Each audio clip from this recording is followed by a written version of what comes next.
안녕하세요. 한국의 가슴 따뜻한 이야기를 전하는 핫팩코리아입니다. 오늘은 1시간 몰아보기를 준비했어요. 라디오처럼 편하게 들으시거나 또는 일하실 때, 쉬실 때 편하게 들어주세요. 1시간 동안 어떤 이야기를 나누게 될지, 그럼 함께 들어볼까요?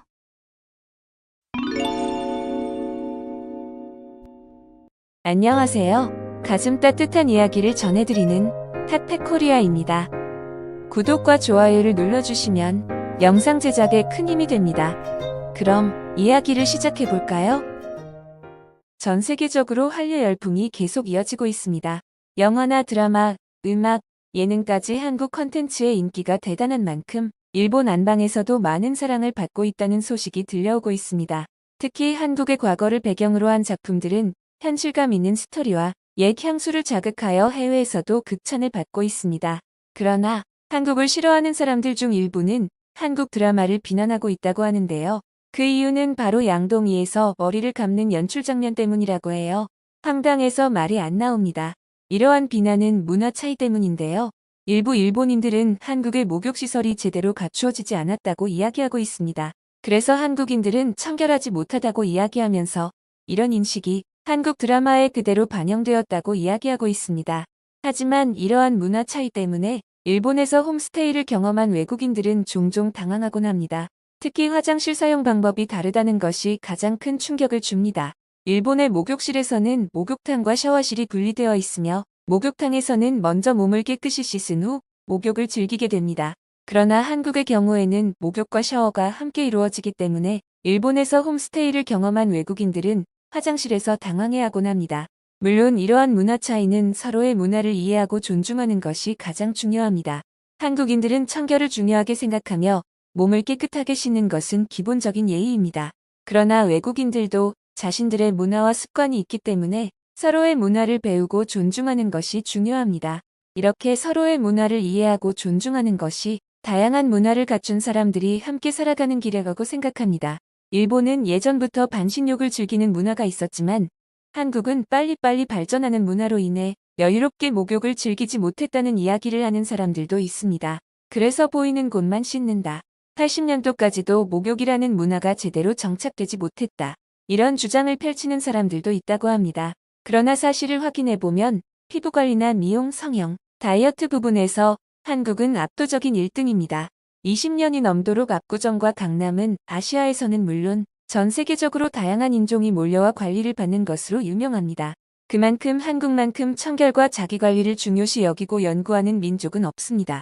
또 고려 시대에는 풍속이 깨끗하다는 기록이 남아 있습니다. 고려인들은 몸을 깨끗이 해야 마음도 깨끗해진다는 종교적 의미까지 더해 청결을 중요시 여겼습니다. 현대 한국의 문화에서는 주말이나 달마다 한 번씩 뜨거운 물에 들어가 몸을 밀며 피부 관리를 하고 있습니다. 이러한 때밀이 관리법이 해외에서도 소개되며 한국인들의 피부가 뽀얗고 깨끗한 이유 중 하나로 손꼽힙니다. 일본의 목욕 문화는 어떨까요? 일본은 목욕 문화가 발달한 나라입니다. 일본인들 역시 몸을 청결하게 하는 것을 매우 중요시 여기며 한 집 식구가 모두 목욕을 마칠 때까지 물을 버리지 않는 전통이 있습니다. 이러한 문화로 인해 일본인들은 여유로운 목욕을 즐기며 스트레스를 해소하고 있습니다. 일본의 욕조에는 물을 다시 데울 수 있는 기능이 내장되어 있다고 합니다. 이러한 문화 덕분에 일본에서는 욕조를 사용한 입욕제 사용이 일반적이며 욕조 색상은 녹색으로 표현되는 경우가 많다고 합니다. 가족들은 아버지, 아들, 어머니, 딸 순서대로 욕조를 사용하며 이러한 문화는 젊은 세대들 사이에서 거부감을 불러일으키기도 하지만 여전히 일부 가정에서는 이러한 방식을 유지하고 있다고 합니다. 일본의 전기요금과 수도요금은 상상을 초월하는 비싼 금액이라고 하며 예전에는 우리나라보다 3.7배나 더 비쌌다고 합니다. 이러한 가격 때문에 일본에서는 이러한 문화가 발전할 수밖에 없었다는 의견도 있습니다. 한편 몸을 청결하게 하는 것은 미덕이라고 말하지만 가족들이 돌아가면서 같은 욕조에 물을 공유하는 일은 아이러니한 상황이라고 할 수 있습니다. 이러한 이야기를 본 외국인들의 반응은 어땠을까요? 실제로 홈스테이를 한 외국인들은 이러한 문화에 대해 어떤 생각을 가지고 있을까요? 일본에서 홈스테이를 하며 지내다 일본 목욕 문화에 놀랐던 외국인의 이야기입니다. 안녕하세요. 저는 일본 시골 홈스테이를 경험한 학생입니다. 일본에서 수많은 추억을 만들었는데 특히 저와 함께 지낸 가족들은 마치 친딸처럼 챙겨주셔서 감사하다는 말씀을 전하고 싶어요.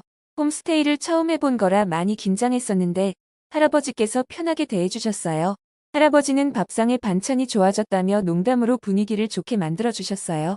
음식이 안 맞을까봐 걱정했는데 정말 맛있었습니다. 제가 충격적이었던 건 따로 있었어요. 바로 화장실과 목욕 문화였습니다. 화장실에서 가장 놀라운 점은 용변을 보는 변기와 샤워실이 따로 있다는 것이 충격적이었어요. 처음에는 불편한 줄 알았는데 사용해보니 의외로 청결한 면도 있었어요. 더 충격적인 건 지금부터예요. 주인 아저씨는 항상 저에게 먼저 씻으라고 양보를 해주셨는데 오히려 과도한 친절이 부담스러울 정도였습니다. 그러던 어느 날 충격적인 사실을 알게 되었어요. 바로 목욕물에 물을 버리지 않고 계속 사용한다는 것이었습니다. 오 마이 갓. 저는 주인 집분들이 기분이 나쁘지 않게 정중하게 둘러대며 샤워만 하겠다고 했지만 할아버지께서는 하루의 끝에 물에 몸을 담그지 않으면 제대로 씻는 것이 아니라고 하셨어요. 제가 우선순위이기는 하지만 뭔가 가족들에게 폐를 끼치는 것 같아서 찝찝했어요. 그래도 일본의 가족분들은 항상 저를 챙겨주시고 일본의 문화와 음식을 경험할 수 있도록 노력해 주셨기 때문에 잘 지내다가 돌아왔습니다.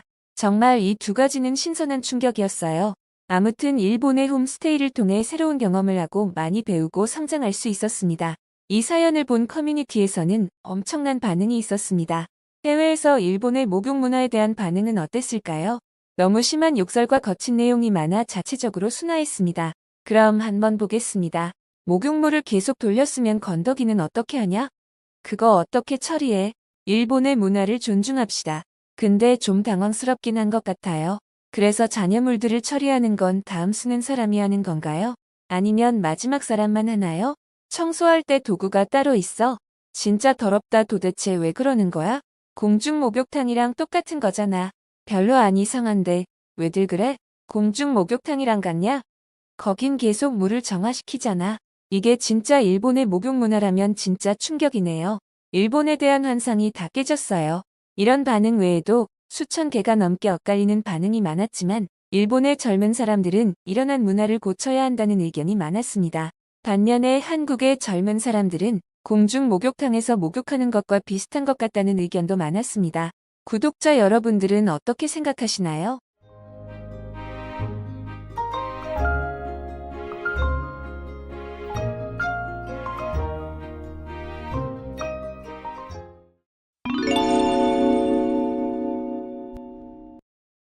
우리가 살고 있는 세상에는 다양한 문화와 언어, 그리고 모두가 각자의 특징을 가진 사람들이 있습니다. 다른 나라를 방문하다 보면 우리와 다른 다양한 사람들을 만날 수 있는데요. 현재는 그 다양성을 인정하고 서로를 존중하고 배려하며 이해하고 도우며 살아가고 있습니다. 과거에는 서로가 자신의 문화나 언어가 더 좋다고 주장하면서 다른 사람들을 차별하고 무시했던 적도 있습니다. 요즘은 차별을 하는 사람들을 보기가 더 어렵지만 여전히 자신의 문화나 언어가 최고라는 생각을 가지고 있는 사람들이 남아 있습니다. 오늘 사연의 주인공은 차별에 고통받았던 한 외국인 여성의 이야기입니다. 이 여성은 차별과 거리가 먼 것 같은 한국에서 이런 일을 겪었다고 합니다. 대체 한국에서 어떤 일이 있었는지 함께 들어볼까요? 안녕하세요. 저는 미국에서 살고 있는 애나라고 합니다. 저는 인터넷 기자로 일을 하고 있습니다. 주로 집에서 일을 하지만 가끔은 해외 출장을 가게 되기도 합니다. 저의 꿈은 원래 작가였습니다. 하지만 작가라는 것은 저의 글을 원하는 독자가 있어야 가능한데 생각보다 생계를 이어가기 쉽지 않았습니다. 그래서 현실을 받아들이기로 했어요. 그래도 포기하지 않고 나중에 저의 책을 쓸 그날을 위해 틈틈이 글을 적어두고 있습니다. 다른 나라에 가서 많은 경험을 하는 것은 저의 재산이라고 할 수 있습니다. 글을 쓸 때 그 경험들이 쌓여서 생각도 자유로워지고 감정도 풍부해졌죠. 광고에 들어가는 글이나 특집 기사의 취재를 요청받으면 해외에 나가야 합니다. 그래서 저는 장기로 해외에 머무르는 경우가 많은 편이에요. 평소 한국에 대해 궁금했는데 이번에 취재 목적으로 운이 좋게 한국에 가게 되었습니다.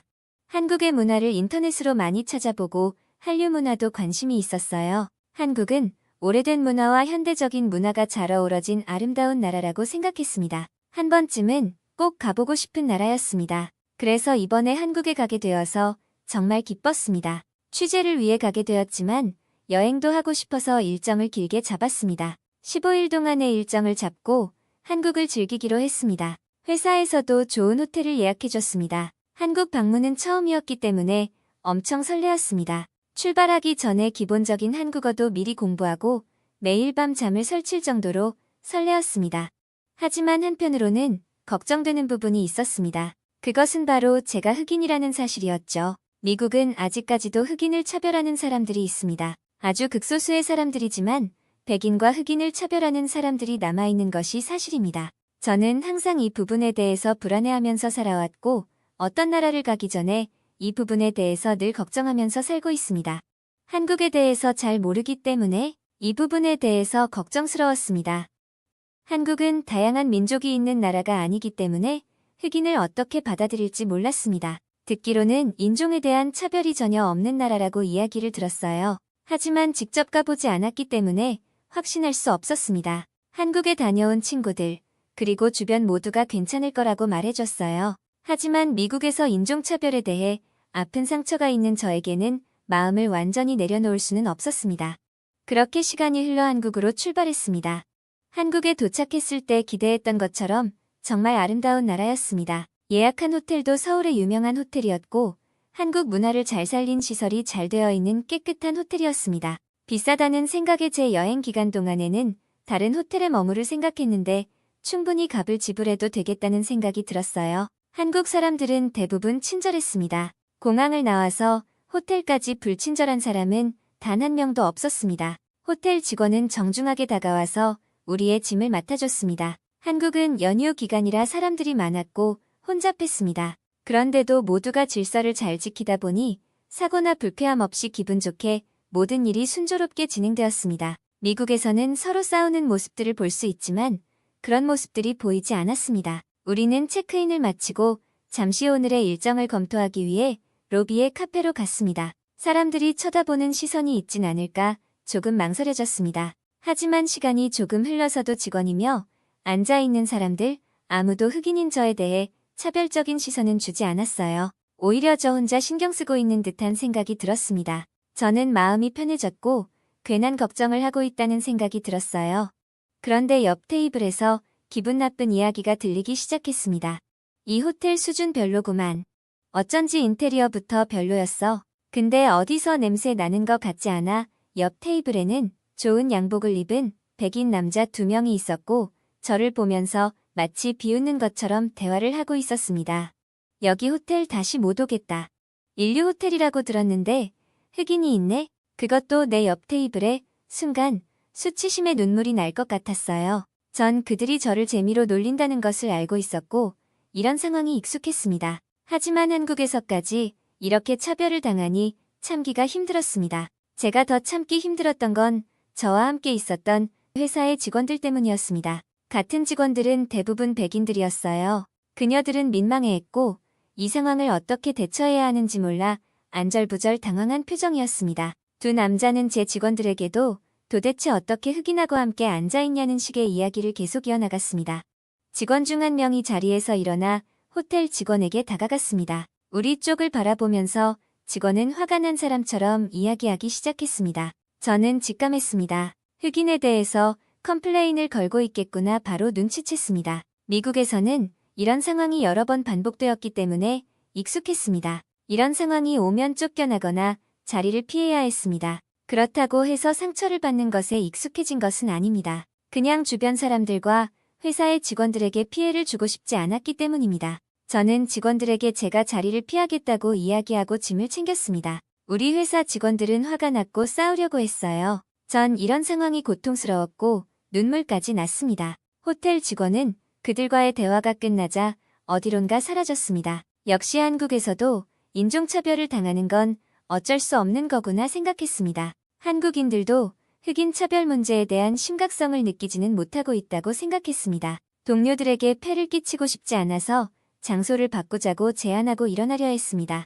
그때 저의 시선을 끄는 한 남자가 있었습니다. 그는 한국인이었고 정장을 입고 있었습니다. 저를 쳐다보며 미소를 지으며 다가왔습니다. 안녕하세요. 저는 이 호텔의 지배인입니다. 저는 방금 전 일어난 일에 대해서 사과드리러 왔습니다. 그는 영어로 말했어요. 저희 호텔에서 불쾌한 일을 겪으셨다니 정말 죄송합니다. 저희 직원으로부터 상황을 듣고 바로 내려왔습니다. 저희의 잘못이라고 생각하며 깊이 사과드립니다.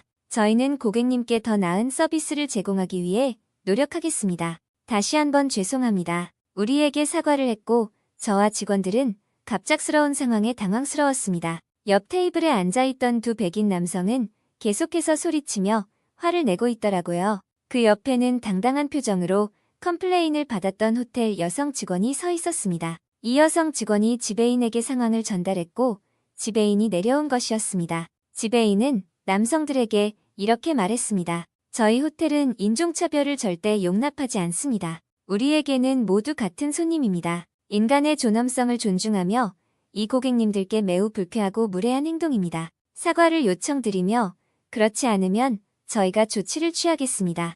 그는 차분하면서도 단호한 목소리로 그들에게 사과를 요구했습니다. 백인 남자들은 그의 차분함에 더 화가 나서 욕설까지 하기 시작했습니다. 다른 손님들도 그런 모습에 불쾌해하기 시작했습니다. 지배인은 계속해서 말했습니다. 저희 호텔은 최상의 서비스를 제공하고자 합니다. 하지만 두 분 때문에 다른 고객님들도 불쾌함을 느끼고 있습니다. 따라서 두 분께서 여기 계신 다른 고객님들과 함께 계시기 싫으시다면 취소 수수료 없이 숙박을 취소해드릴 테니 다른 곳으로 가주시기 바랍니다. 다른 고객님들도 두 분과 함께 있는 것을 원하지 않으십니다. 차분하고 강한 말투에 그들은 부끄러워하며 조용히 일어나서 나갔습니다. 이곳은 한국에서 가장 좋은 호텔 중 하나였고 이곳을 떠난다면 연휴 기간에 예약할 좋은 곳을 찾기도 어려웠을 거예요. 그들은 아무 말도 못하고 도망치듯 나갔습니다. 아마 저는 그들이 창피함을 느꼈을 거라고 생각해요. 저에게 사과하기 싫었다면 그저 조용히 있다가 일정이 끝나면 떠나는 것이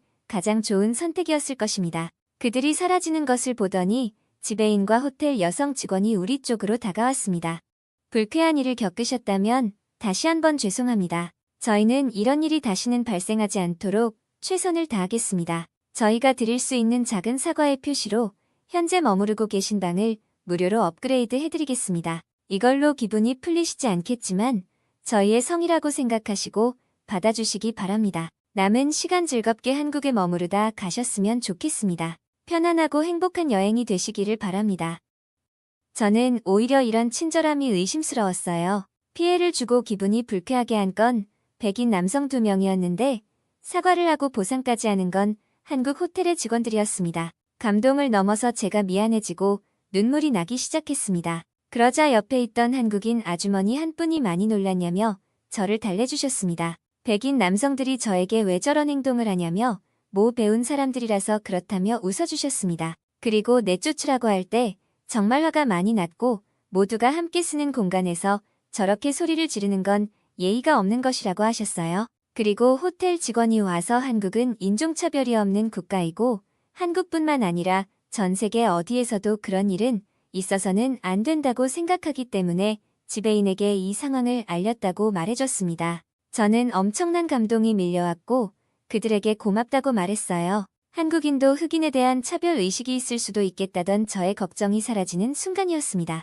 모든 걱정이 사라지고 마음이 편안해졌습니다. 편안해진 정도를 넘어 한국을 사랑하게 됐습니다. 여러 번 인종차별을 겪으면서 가장 힘들었던 순간은 주변에서 도와주는 사람이 없었던 것이었습니다. 하지만 이 호텔에서 지배인과 호텔 직원이 보여준 놀라운 대처는 살면서 처음 받아본 감동이었습니다. 이 한 번의 도움으로 저는 인생에서 가장 큰 변화를 겪었습니다. 덕분에 한국의 일정도 늘리고 몇 달을 마음 편하게 한국의 아름다운 곳을 방문하며 즐겁게 지내다 돌아왔습니다. 저는 많은 용기를 얻었고 그때 도와줬던 한국 사람들에게 감사의 마음을 전합니다. 앞으로 저는 그때의 경험으로 책을 써볼까 합니다. 그리고 많은 차별을 당하며 아직도 힘들어하는 또 다른 약자들에게 힘이 되었으면 좋겠어요. 저에게 그날 큰 힘이 되어주었던 한국에서의 좋은 추억이 제가 살아가면서 큰 힘이 될 것 같아요. 따뜻한 한국이 계속해서 변치 않기를 바랍니다. 오늘의 사연 어떻게 보셨나요?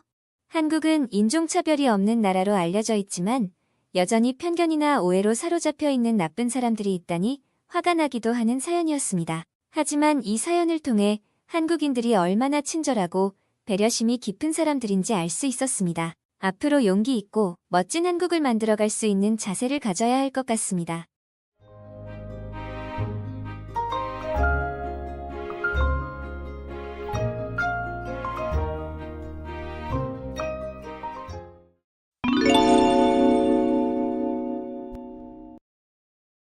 돈은 인생에서 가장 중요한 몇 가지 중 하나입니다. 우리 모두가 돈 때문에 기쁘거나 슬펐던 경험이 있죠. 만약 없다면 그건 거짓말일 거예요. 오늘은 한국에 살면서 한국인들이 돈을 대하는 태도를 보고 자신의 삶을 반성했다는 외국인의 실제 사연입니다. 어떤 이야기인지 들어볼까요? 안녕하세요.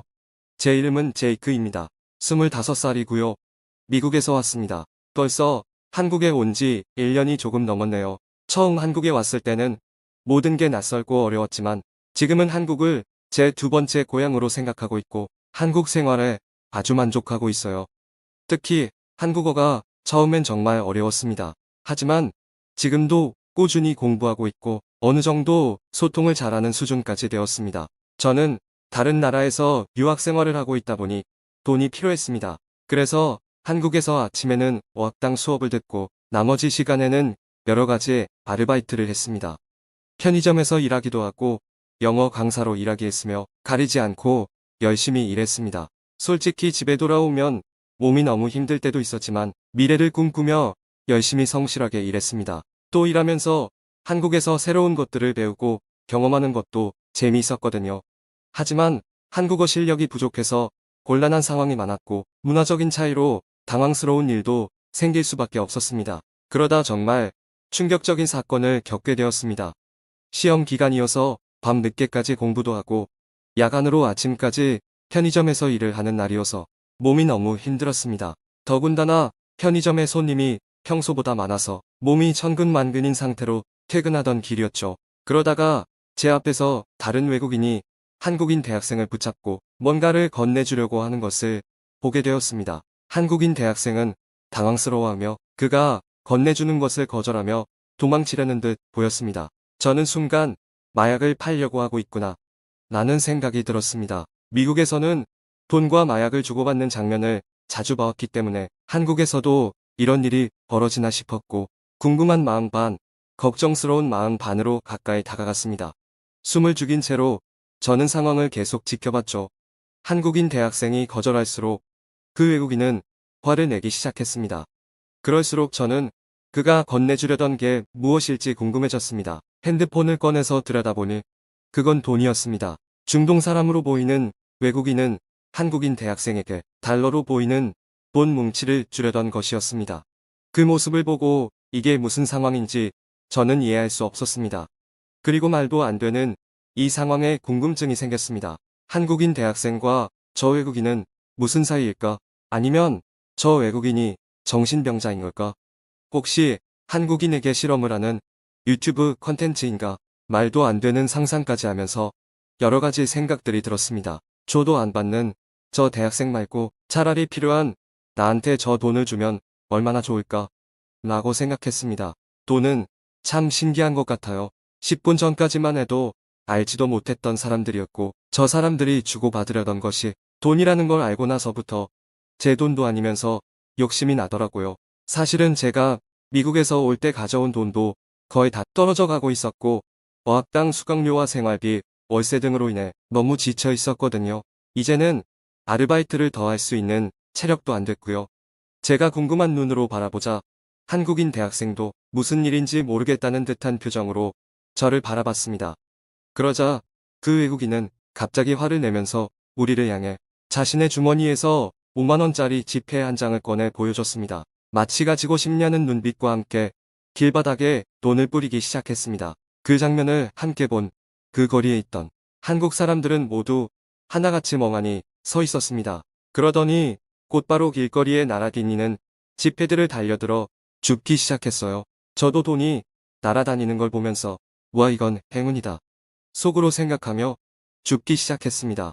돈을 뿌렸던 외국인은 줍는 저희를 보고 비웃는 듯이 웃고 있었지만 신경 쓸 겨를도 없이 저는 한 장이라도 더 주우려고 돈만 바라보고 있었죠. 그렇게 10분 정도 열심히 줍다가 갑자기 이상하다 싶어서 둘러보니 다른 한국 사람들은 한 곳으로 돈을 모으고 있었습니다. 저는 왜들 그러는 건지 몰라서 물어보니 그들은 돈을 주어서 다시 외국인에게 돌려주려고 하는 거였어요. 저는 정말 이해할 수 없었습니다. 한국 사람들은 모두 그런 건가요? 다들 돈에 관심 없는 건가요?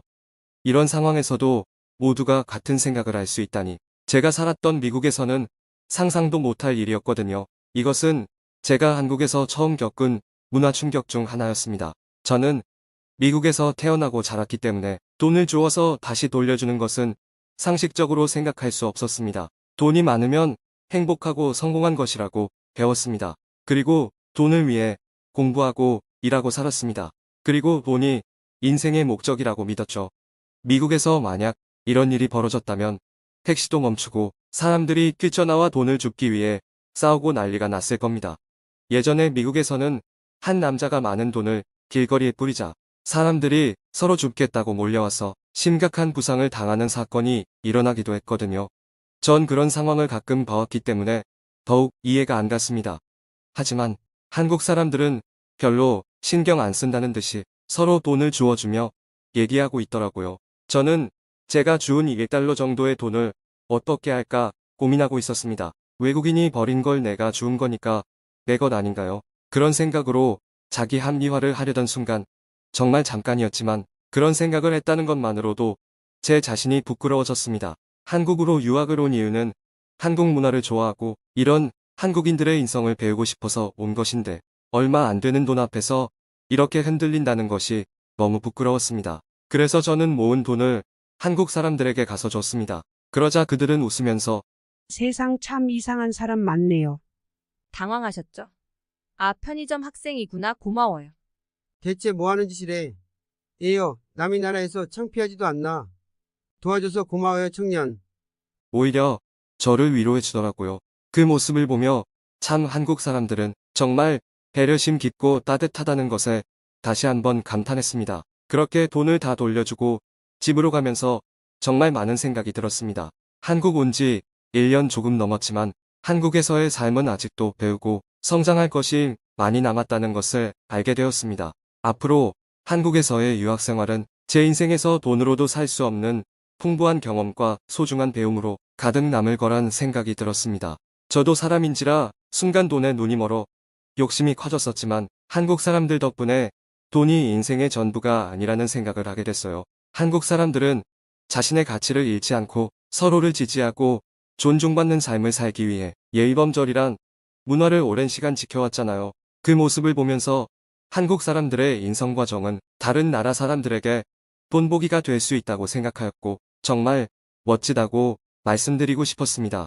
나중에 편의점 사장님께서 얘기해 주셨는데 그 외국인이 길거리에 뿌린 돈은 4천만 원 정도였다고 하더라고요. 그런데 정말 한 푼도 안 빠진 채로 잘 챙겨서 다시 자기네 나라로 돌아갔다는 소식을 듣고 다시 한번 놀라기도 했어요. 중동에서 온 그 사람은 한국인들의 인성이 좋다는 얘기를 듣고 사실인지 시험해보려고 그랬대요. 그래서 길 가던 대학생한테 자신은 돈이 많다고 자랑하면서 건네줬는데 그 한국인 학생이 단호하게 거절하자 기분이 나빠졌고 돈을 막 길거리에 뿌리기 시작했다고 하더라고요. 그 외국인이 기대한 한국인들의 모습은 서로 달려들어서 돈을 줍는 모습이었겠죠. 그리고 너네가 그럼 그렇지 하며 비웃었어야 하는데 그 대학생 전에도 다른 한국인들 대부분은 돈다발을 거절하거나 경찰에게 신고를 했다고 하더라고요. 그 모습에 더욱 화가 났던 거죠. 나중에 경찰들이 수소문을 해서 그의 모든 돈을 돌려주었고 그 의인은 한국인들의 행동에 아마 속으로 엄청 충격받았을 거예요. 아마 한국에서 다시는 저런 짓 못하지 않을까요? 이 돈들을 돌려줬던 사람 중 한 명이 저였다는 게 자랑스럽기도 했습니다. 제가 그 돈을 가져갔으면 양심 없는 한국인 중 하나가 됐을 거예요. 그날 본 작은 행동 하나하나가 제가 한국 더 좋아하게 된 이유일지도 몰라요. 정말 한국은 사랑할 수밖에 없는 나라인 것 같습니다. 저는 앞으로도 한국에서 살며 더 깊은 인생을 배우려고 합니다. 그날 저에게 가르침을 주셔서 감사했어요.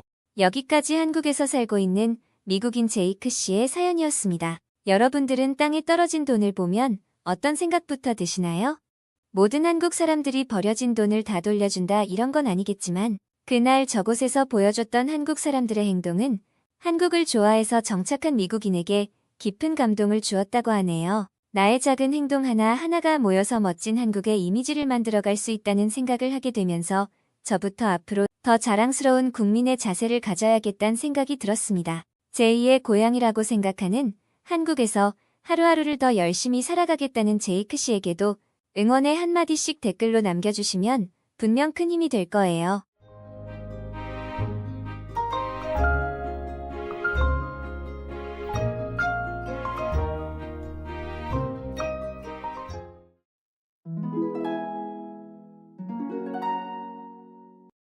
어릴 적에 좋아했던 만화나 영화 드라마는 무엇이었나요?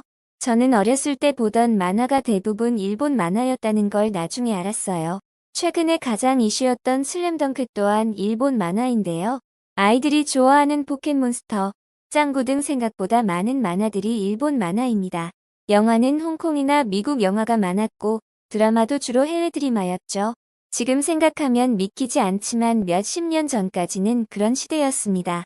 하지만 지금은 우리나라의 콘텐츠 수출액이 세계에서도 높은 순위를 차지하고 있고 전 세계의 많은 사람들이 우리나라의 문화 콘텐츠를 즐기고 사랑하고 있다는 사실 알고 계시나요? 그 중에서도 한류의 새로운 주역으로 떠오르고 있는 K-웹툰이 있습니다. SNS와 인터넷을 통해 전 세계로 한국 웹툰의 인기가 높아지고 있습니다. 네이버 웹툰, 다음 카카오 등이 북미, 남미, 인도네시아, 유럽, 대만 등에서 사랑받고 있으며 현지 문화에 맞게 잘 변형해서 세계 시장을 선도하고 있습니다. 한편 일본에서는 만화 및 소설 서비스 분야에서 1위와 2위를 모두 우리나라 기업들이 차지했습니다.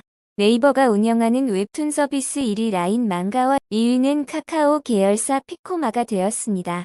그래서인지 일본에서도 한국 웹툰에 대한 경쟁심과 부러움을 담은 기사가 나왔습니다.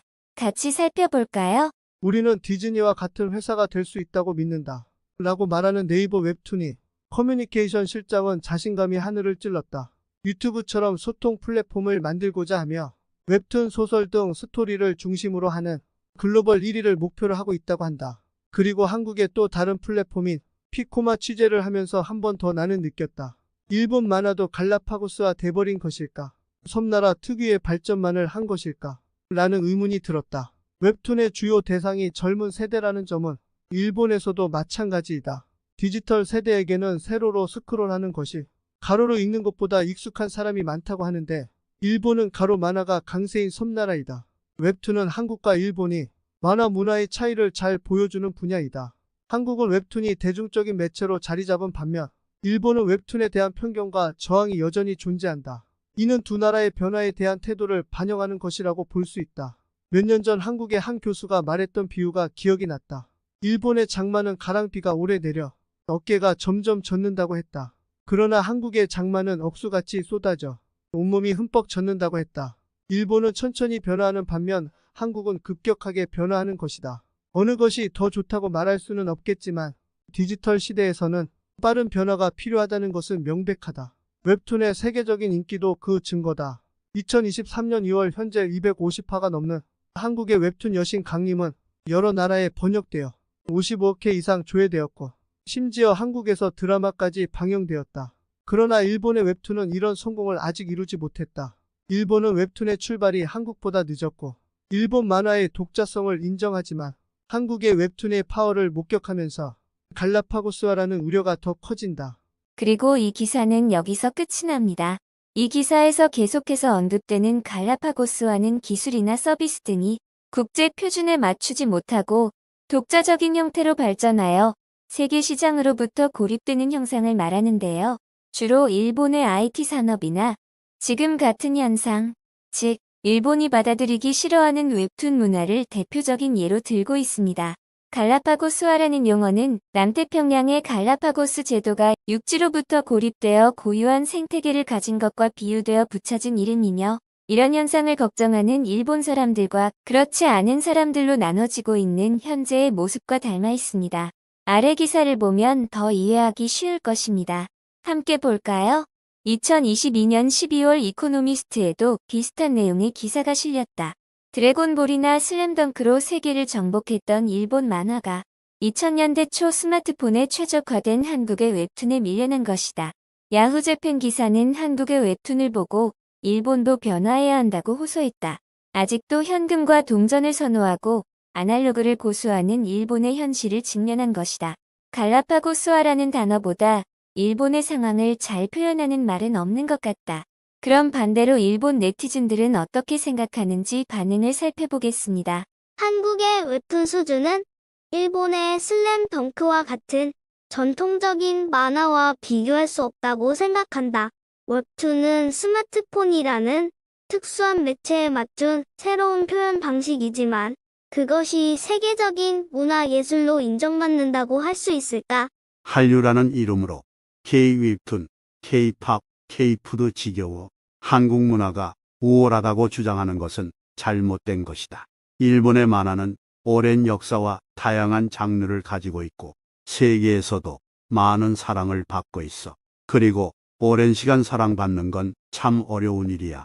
젊은 사람이나 외국인이라면 웹툰이 더 편하고 쉽게 접근하지 않을까요? 하지만 웹툰에서는 스토리 외에 다른 요소로 작품을 구분하기 어렵고 가독성이 별로인 듯합니다. 곧 실증이 나지 않을까 걱정되고요. 특히 나는 기사를 쓴 사람이 만화에 대해 잘 모르는 것 같은데 웹툰을 따라가야만 디지털 시대에 적응하는 것이라고 말하는 걸까? 참 이해가 안 가네. 일본의 갈라파고스는 문화의 독창성과 창조성을 키워 새로운 것을 만들어낼 수 있는 힘이 있어요. 그 차이를 즐기면 좋을 것 같네요. 한국은 계속 발전해 오고 있어 다양한 시도를 하고 있다고. 일본의 만화 시장은 그에 비하면 한정된 분야에만 힘을 쓰고 있는 것 같아. 우리가 시장을 점유하고 있다고 해서 우리의 만화가 최고라고 생각하는 것은 정말 바보 같은 일이야. 변화를 해야 유지를 할 수 있지 않을까? 갈라파고스라는 말은 우리의 문화가 독특하고 창의적이라는 뜻이 아니야. 여기에만 존재하는 것은 세계와 소통하지 못하는 것이다. 우리의 만화 문화를 보호하고 발전시켜야 한다고 생각해. 웹툰도 좋은 작품이 많다고 생각하지만 그것만이 만화의 전부라고 생각하지 않아요. 하지만 일본 만화를 좋아하는 사람으로서 한국의 웹툰의 장점은 감성적으로 변하게 돼요. 일본 만화처럼 섬세한 묘사가 없어도 웹툰은 스토리를 잘 전달할 수 있다고 생각해요. 영화나 TV와 같이 다른 매체와 비교할 수 없지만요. 그렇다고 한쪽이 더 낫다고 할 수도 없어요. 웹툰이라는 형식은 복잡한 스토리보다는 간단한 스토리에 더 적합하다고 생각합니다. 세계에서 인정받는 것은 당연히 이유가 있을 것입니다. 우리의 만화는 과거의 세계를 놀라게 했지만 우리는 변화하지 않았고 한국은 변화했어요. 그리고 지금도 계속해서 발전해서 매일 감동합니다. 그래서 저는 일본이 지고 있다고 생각해요. 인정할 건 인정해야죠. 전 재밌는 웹툰을 볼래요. 웹툰은 스마트폰에 최적화된 만화라고 해서 특별한 표현력이 있는 것은 아니라고 생각해요. 일반 만화를 표현할 정도의 느낌이 나올까? 절대 아니라고 보는데 한국의 반도체 산업이 세계 정상에 오르기 전에는 뒤처진다고 비웃었던 사람들이 많았어요. 그런데 지금은 어떤가요? 만화도 그런 과정을 거치고 있다는 건 우리가 빨리 변화에 적응해야 한다는 거예요. 난 지금 이대로도 괜찮다고 생각해. 갈라파고스화된 일본 만화를 세계가 인정하고 그것을 모방하고 있잖아. 외국인들은 일본 문화에 대해 궁금해하고 관심이 엄청 많은걸. 그건 일본만의 독특하고 특별한 가치가 있기 때문이지. 이 기사를 쓴 사람만 그걸 모른다니까? 일본 만화는 원래 갈라파고스화되어 있었는데 어느 나라 만화든 그 나라의 특색이 드러나서 매력적이고 좋아하는 거잖아요. 통일된 방식으로 할 필요가 없어요. 아사히나 마이니치는 왜 다른 나라에? 예를 들어서 자국의 문화를 깎아내리는지 이해가 안 가요. 우리는 디즈니와 같은 회사가 될 수 있다고 믿습니다. 아니, 한국은 그럴 수 없을 거야. 세로 읽기도 좋고 가로 읽기도 좋아. 그건 그저 기술적인 차이일 뿐이에요. 하지만 한국의 만화 중에 일본의 드래곤볼이나 원피스 북두의 주먹처럼 세계적으로 인기가 있는 작품이 있나요? 만화의 질은 내용에 달려 있어요. 읽는 방식이 아니라고요. 이게 바로 차이라고요. 아시겠어요? 짧게 끝나는 이야기거나 1화로 끝나는 완결작이라면 웹툰이 재미겠죠. 그러나 장기 연재가 되면 지루해진다니까요. 처음에는 한류 웹툰이 재미있다고 생각했지만 대부분의 작품이 스토리나 캐릭터가 비슷하고 얕은 내용이라서 싫어졌어요. 갑자기 휴지하는 경우도 많고요. 역시 한국 사람들은 약속을 잘 안 지키는 것 같아요. 역시 일본 만화가 좋아요.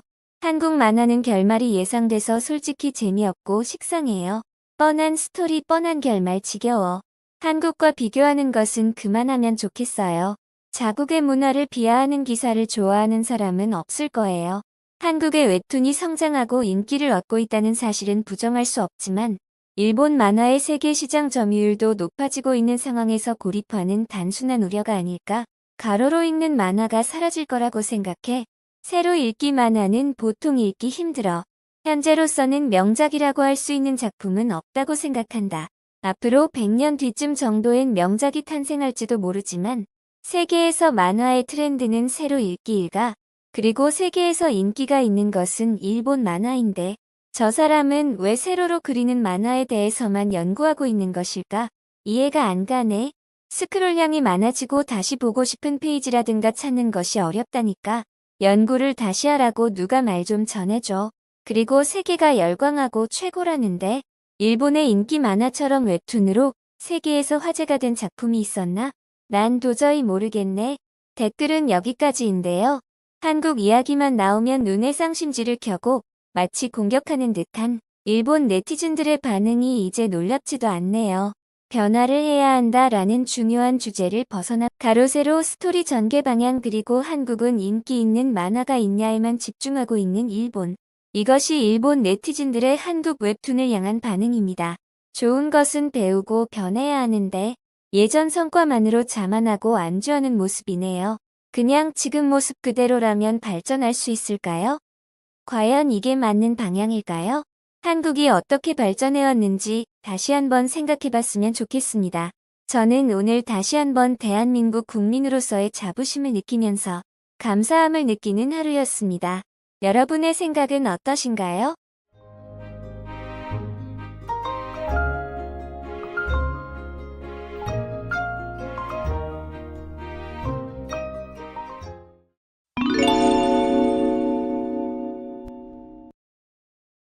안녕하세요. 한국의 가슴 따뜻한 이야기를 전해드리는 핫팩코리아입니다. 여러분들의 구독과 좋아요는 영상 제작에 큰 힘이 됩니다. 그럼 이야기를 시작해볼까요? 여러분들은 한국의 어떤 점이 살기 좋은 장점으로 생각하세요? 외국인들에게 똑같은 설문조사를 해보았더니 아주 독특한 결과가 나왔다고 합니다. 한국을 직접 경험해보지 않은 외국인들은 한국 음식이나 문화를 꼽는 반면에 한국 여행 경험자들은 우리나라의 치안을 가장 많이 언급했다고 합니다. 이 설문조사를 통해 알 수 있듯이 확실히 다른 나라와 비교해도 시민의식이 높고 안전한 나라는 한국이라고 답했습니다. 이렇듯 오늘의 이야기는 전 세계에서 인정받은 치안 강국인 한국의 자랑스러움이 돋보이는 사연을 준비했습니다. 최근 우리나라에서는 아주 쉽게 무인가게를 발견할 수 있습니다. 무인가게란 종업원 없이 키오스크라는 결제기계만 설치된 가게를 말하는데요. 손님들이 가게를 방문해서 키오스크를 이용해 직접 자신의 주문과 결제를 스스로 처리하는 것입니다. 무인 가게가 처음 모습을 드러냈을 때만 해도 많은 사람들이 신기한 시선으로 가게를 바라봤지만 이제는 모두들 익숙한 듯 키오스크를 보더라도 덤덤하게 사용을 합니다. 그만큼 무인 가게는 한국의 새로운 트렌드로 자리를 잡아가고 있습니다. 오늘의 이야기도 무인 가게에 관련된 이야기입니다. 중국의 한 사업가의 딸이 한국에 방문했다가 무인 가게 때문에 사기당한 기분이 들었다고 합니다. 과연 어떤 일이 있었는지 함께 들어볼까요? 안녕하세요. 저는 중국에 살고 있는 20대 여자입니다. 이름은 이화라고 해요. 저는 아버지를 닮아 사업가의 피를 이어받았죠. 그래서 성격은 강하고 독립적이면서 호기심이 많습니다. 한국의 문화에 관심이 많아서 한국으로 여행을 갔다가 저는 정말 황당한 경험을 하게 되었습니다. 저는 최근 한국에 많이 생겨나고 있는 무인 매장을 제가 살고 있는 중국 마을에 최초로 도전해본 사업가입니다.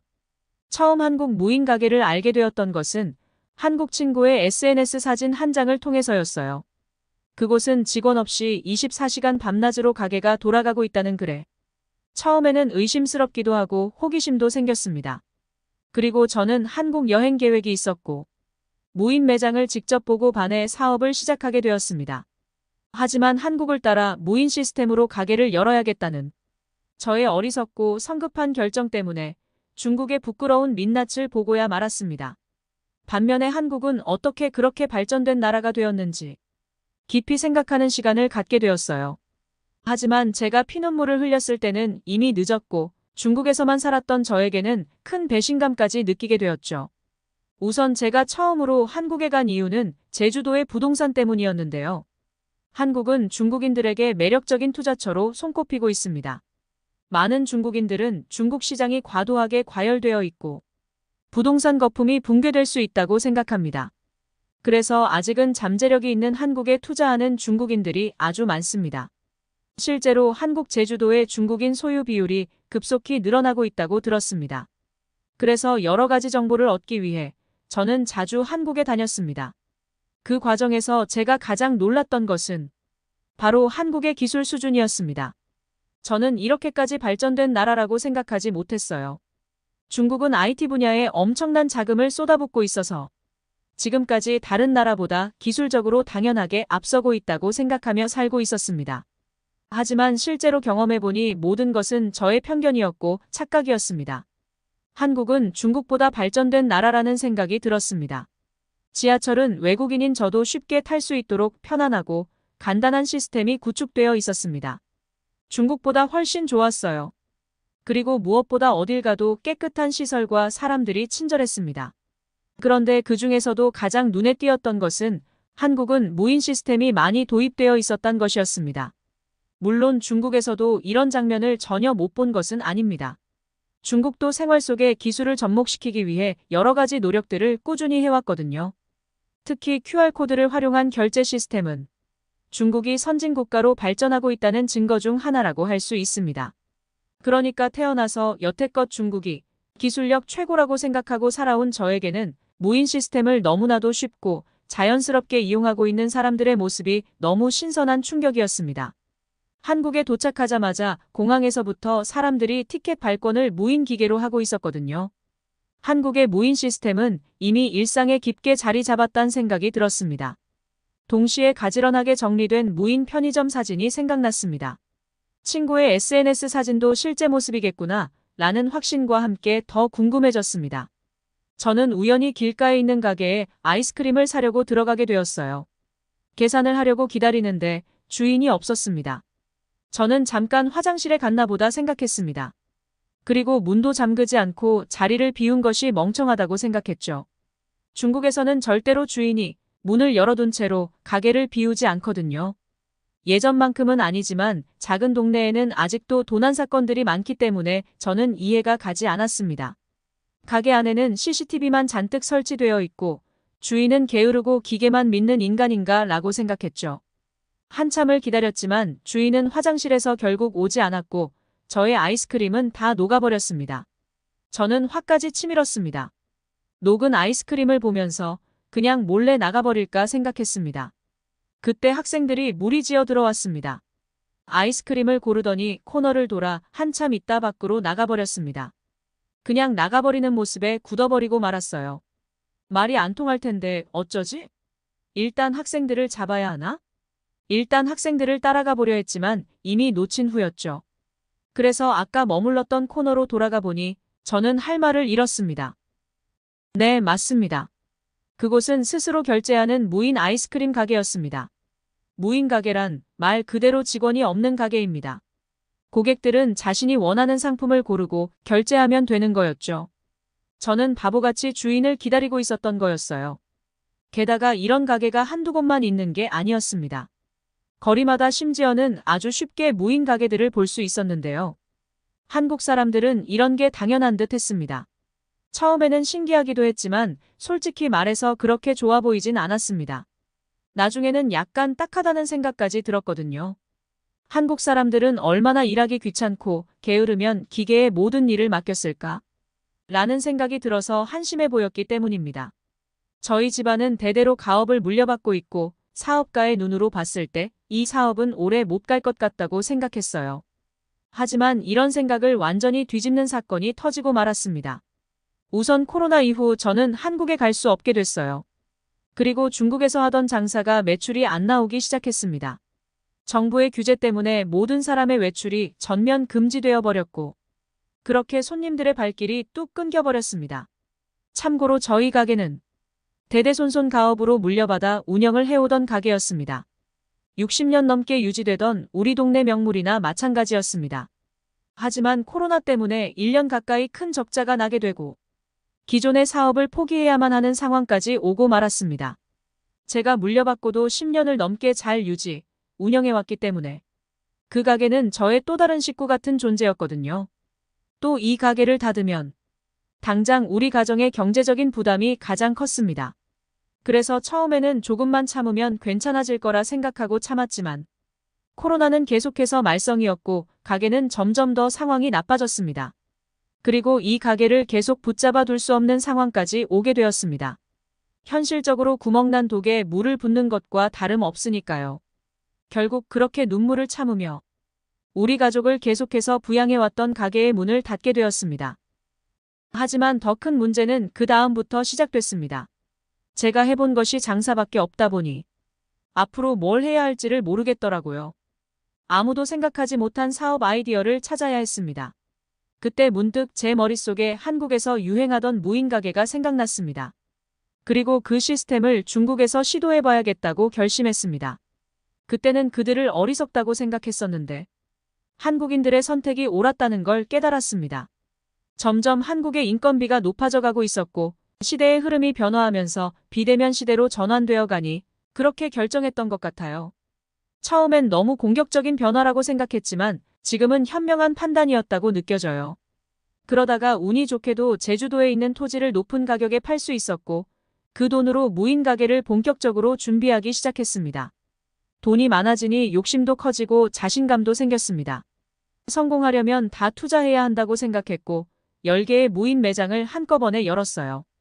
무인 매장을 만드는 데 드는 초기 비용은 생각보다 많았어요. 후회할까봐 걱정도 되었지만 초기 투자가 크면 나중에는 순수익만 남을 거라고 믿었습니다. 코로나 때문에 점원과 마주칠 필요가 없는 우리 무인 가게는 최신 기술을 좋아하는 중국인들의 호감을 얻을 수 있을 거라고 기대했습니다. 실제로 운영하니 일이 간단했습니다. 아침에 세팅만 해주면 되는 아주 간단한 일이었습니다. 하지만 매장이 너무 많아서 저 혼자서 감당이 안 돼서 관리 직원을 고용했습니다. 저는 덕분에 유통 쪽에 더 집중할 수 있었습니다. 그런데 몇 달 후에 관리 직원이 일을 그만두겠다고 하더라고요. 이유를 들어보니 무인 매장이 오히려 일이 더 많다고 했습니다. 밤에는 노숙자들이 잠을 자고 가는데 그들이 남긴 쓰레기를 치우느라 시간이 부족하다고 했습니다. 한두 명이 그만두었을 때는 저는 직원들의 거짓말인 줄 알았습니다. 하지만 계속해서 문제가 생겼기 때문에 어쩔 수 없이 밤 시간에는 문을 닫기로 한 것입니다. 그런데 낮 시간에도 문제가 계속되었습니다. 학생들이 가게를 아지트처럼 써버리고 엉망으로 만들어버렸습니다. 뒤돌아서면 쓰레기 더미가 되어버리는 무인 매장을 저는 감당할 방법이 없었어요. 더군다나 10개의 매장을 혼자서 관리할 방법도 없었고 그래서 찾은 방법은 관리 인력을 늘리는 것이었습니다. 무인 매장인데 인건비가 폭발하다니 참 아이러니한 상황이었습니다. 한 달 후에 중간 정산을 해보니 예상 밖의 손해가 나오기 시작했습니다. 저는 어디서부터 문제가 생겼는지 파악해보기로 했죠. 그랬더니 무전 취식하거나 진열된 상품들을 몰래 훔쳐가는 사람들이 있다는 걸 알게 되었습니다. 심지어는 매장 안에 있던 냉장고까지도 도둑 맞는 일이 있었는데요. 제가 전혀 상상조차 해본 적 없던 일이었어요. 저는 누가 머리를 한 대 세게 때린 것처럼 정신이 없었습니다. 결국 도저히 운영할 수 없는 지경까지 오게 되었고 10개의 매장 중 8개 매장은 폐업하고 2개의 점포만 남게 되었어요. 제가 평생을 살아왔던 중국에 이렇게 악질의 사람들이 많았던가요? 세상에 이렇게 나쁜 사람들이 있을 수가 있을까요? 왜 저에게 이런 일이 일어난 거죠? 하늘이 무너지는 것만 같았어요. 저에게 또 가게를 닫아야만 하는 일이 벌어질 줄은 꿈에도 몰랐습니다. 그리고 이런 무인 매장이 한국에서는 잘 돌아가고 유행했는지 이해할 수가 없었어요. 한국의 여러 무인 매장을 방문해 보았지만 이런 일을 겪은 적은 한 번도 없었기 때문입니다. 단 한 번이라도 한국에서 무인 매장의 단점을 경험해 본 적이 있었다면 절대로 이 어리석은 사업을 시작하지 않았을 거라고요. 스스로 후회하며 자괴감에 빠졌습니다. 전 한국보다 고급스러운 인테리어를 갖추고 그들보다 비싸고 좋은 제품으로 들여놓았고 최선을 다했습니다. 제 가게를 보면서 모든 중국인들이 감탄하는 성공적인 미래를 꿈꾸었습니다. 그런데 오히려 저는 물건을 도난당하고 가게의 문까지 닫게 되는 최악의 상황을 맞이한 거죠. 제가 꿈꿨던 무인 가게의 모습은 한국에서 본 손님들처럼 자유롭게 드나들며 쉽고 간편하게 무인 시스템으로 결제하는 평화로운 모습이었습니다. 그런데 왜 중국에서는 불가능한 걸까요? 한국에서는 가능한 일이 우리나라에서는 왜 안 되는 걸까요? 그래서 제 친구에게 이런 고민을 얘기했더니 당연히 공짜인데 사람들이 안 가져가면 이상한 거 아니냐고 대답하더라고요. 자기 같아도 공짜라고 생각하고 보는 사람이 없으면 다 훔쳐갈 것 같다고 얘기했습니다. 그 대답을 듣고 저는 할 말을 잃었습니다. 정말 당황스러웠습니다. 다들 이런 생각을 하는 줄은 몰랐기 때문에 당연히 무인가게 사업을 시작한 거였거든요. 저도 같은 중국인이지만 한국 사람을 본받아야 된다고 생각해요. 중국인들은 왜 이렇게 공짜에 미친 듯이 달려드는지 알 수가 없습니다. 저 친구뿐만 아니라 제 주위에 있는 사람들도 다 이런 식으로 생각하고 있다는 사실에 더 충격이었습니다. 이렇게 되면 앞으로 어느 누가 중국의 기술 발전을 응원하고 지원하겠습니까? 저는 현재 아주 이상한 무인 가게를 운영하고 있습니다. 왜 이상한 무인 가게냐고요? 가게 근처에 사무실을 하나 얻어놓고 CCTV로 하루 종일 가게를 감시하고 있거든요. 그러다가 마이크로 노숙자를 내쫓거나 의심스러운 사람이 보이면 조용히 가게 근처로 가기도 합니다. 최초의 무인 가게라는 타이틀 때문에 어쩔 수 없는 선택이었지만 이런 선택을 할 수밖에 없는 제 자신이 너무 창피하고 한심하네요. 식구들한테 미안해서 저는 이 가게를 살리고 싶습니다. 앞으로 저는 어떻게 해야 할까요? 한국 사람들은 어떻게 물건을 안 훔쳐가는지 정말 대단하고 부럽습니다. 너무 고단하고 힘든 하루네요. 쉬고 싶지만 가족들을 위해 일을 하러 나가보려 합니다. 이럴 때는 제가 중국인이 아니라 한국인이 되고 싶네요. 오늘의 사연 어떻게 보셨나요? 근처에서 하루 종일 CCTV로 지켜보며 운영하는 가게를 무인 가게로 보기는 힘들 것 같습니다. 한국은 비대면 시대에 맞춰 무인 매장들이 빠르게 성장하고 있습니다. 인건비나 관리비를 절약할 수 있고 24시간 영업할 수 있다는 장점을 가진 반면 우리 한국인들의 인간적인 문화가 점점 사라지진 않을까 우려되기도 합니다. 편리한 시스템은 좋지만 도움을 필요로 할 때마다 곁에서 도와주는 직원들이 아직까지는 필요한 사회니까요. 그래도 우리 한국인들은 기술이 발전할 때마다 성숙한 시민으로서 더 나은 사회를 만들어 왔습니다. 그래서 걱정보다는 더 큰 희망을 가지고 훌륭한 한국의 시민의식에 감동할 수 있었던 사연이었습니다. 그리고 한국을 방문하는 외국인들이 안전함을 느끼고 오늘도 나의 보금자리의 소중함을 돌아볼 수 있는 감사한 시간이었습니다. 오늘의 이야기는 여기까지입니다. 즐겁게 보셨다면 소중한 댓글 많이 남겨주시고 구독과 좋아요 부탁드립니다. 그럼 더 좋은 영상으로 찾아뵙겠습니다. 지금까지 한국의 가슴 따뜻한 이야기를 전해드리는 핫팩코리아였습니다. 끝까지 시청해주셔서 감사합니다.